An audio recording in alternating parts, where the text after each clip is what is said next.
అంటే ఒక్క చుక్క కూడా నీళ్లు మనకు గోదావరి నుంచి రాకమునిపే పోలవరం ప్రాజెక్టు నుంచి ఒక్క చుక్క నీళ్లు రాకపోయినా, పట్టిసీమ ఇంకొకటి నుంచి ఒక్క చుక్క నీళ్లు రాకపోయినా కూడా, ఒక్క చుక్క అటువైపు నుంచి నీళ్లు రాకోకుండానే మనకు దాదాపుగా 70 టీఎంసీల నీళ్లు కర్ణాటక, మహారాష్ట్రలో మనకు రావాల్సిన నీళ్లు అడ్డుకట్ట కృష్ణాలో వేసే పరిస్థితి ఇవాళ మనకు కనిపిస్తుంది.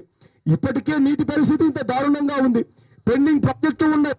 అటువంటిది చంద్రబాబు నాయుడు గారు వీటికైతే డబ్బు ఇవ్వడు, కానీ పట్టిసీమకు మాత్రం డబ్బిస్తాడు. ఎందుకు పట్టిసీమకు డబ్బిస్తాడు అని చెప్పి మేమంతా కూడా ఆశ్చర్యపోయాం. కారణం ఏంటంటే, పట్టిసీమ ప్రాజెక్టుకు ఈ మధ్యకాలంలోనే టెండర్లు పిలిచాడు. టెండర్లు పిలిచినందులో ఆశ్చర్యం ఏమిటో తెలుసా? టెండర్లలో మొత్తం కూడా టెండర్లు వేసింది ఎవరో తెలుసా? కేవలం ఇద్దరు మన రాష్ట్రంలో వేశారు టెండర్లు. పెద్ద ఎవరు కూడా టెండర్లు వేయలేరు. కేవలం ఇద్దరికి మాత్రమే టెండర్లు వేశారు. ఆ ఇద్దరికి మాత్రమే అనుకూలంగా ఉండేట్టుగా ప్రీ రిక్వైర్మెంట్లు అన్నీ కూడా మార్పులు చేసి తనకు సంబంధించిన ఆ ఇద్దరి చేతులే టెండర్లు వేయించారు. ఆ టెండర్లు వేయించిన ఆ ఇద్దరు కూడా ఎంత ఎక్కువ వేశారో తెలుసా? టెండర్లు 1300 కోట్లు అంటే 1300 కోట్లకు 21.9% ఎక్కువ టెండర్లు కోట్ చేశారు.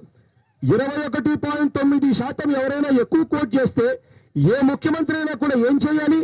ఆ టెండర్లను రద్దు చేసి మళ్ళీ కొత్త టెండర్లను పిలవాలి. ఏ ముఖ్యమంత్రి అయినా చేయాల్సింది అది. కానీ చంద్రబాబు నాయుడు గారు ఏం చేశారో తెలుసా? ఇదే చంద్రబాబు నాయుడు గారు 21.9% ఎక్కువ కోట్ చేసిన వాళ్ళకి ఏం చేశాడో తెలుసా? 5% ఓకే, మిగిలిన 16.9% నేను మీకు బోనస్ గా ఇచ్చేస్తున్నాను అని చెప్పి చంద్రబాబు నాయుడు గారు చెప్పారు. అంటే ఎంత దారుణంగా ఉంది అంటే, టెండర్లు పిలిచేటప్పుడేమో బోనస్ కాస్ట్ లేదు, టెండర్లు అయిపోయిన తర్వాత ఎవడైనా ఎక్కువ కోట్ చేస్తే ఆ ఎక్కువ కోట్ చేసింది బోనస్ కింద ఈయన ఇచ్చేస్తున్నాడు.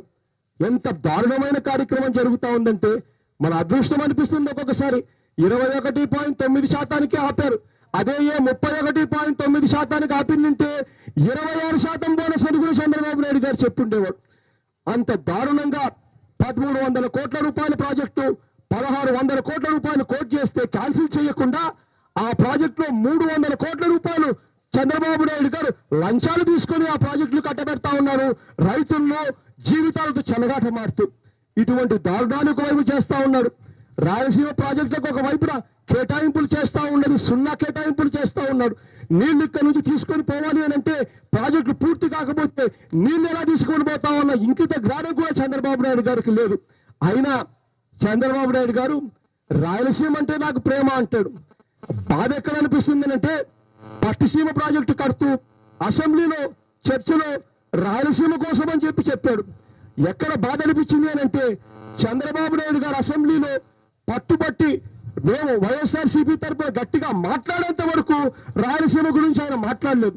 ఎప్పుడైతే మేము గట్టిగా పట్టుబట్టామో అప్పుడు ఆయనకు రాయలసీమ గుర్తుకొచ్చింది. కారణం, ఆయన ఇచ్చిన పట్టిసీమ జీవో నెంబర్ 1 అనే పట్టిసీమ జీవో నెంబర్ 1లో ఒక్క లైన్ కూడా రాయలసీమ గురించి ప్రస్తావన లేదు. అలాంటి ఆయన తన పబ్బం గడపడం కోసం తన అబద్ధాలన్నీ కూడా నిజం తన అబద్ధాలన్నీ కూడా వేరే వాళ్ళ మీద రుద్దడం కోసం చంద్రబాబు నాయుడు గారు చేస్తా ఉన్న అన్యాయం, మోసం ఇది. వీటినన్నింటినీ కూడా గట్టిగా రాబోయే రోజుల్లో నిలదీద్దాం.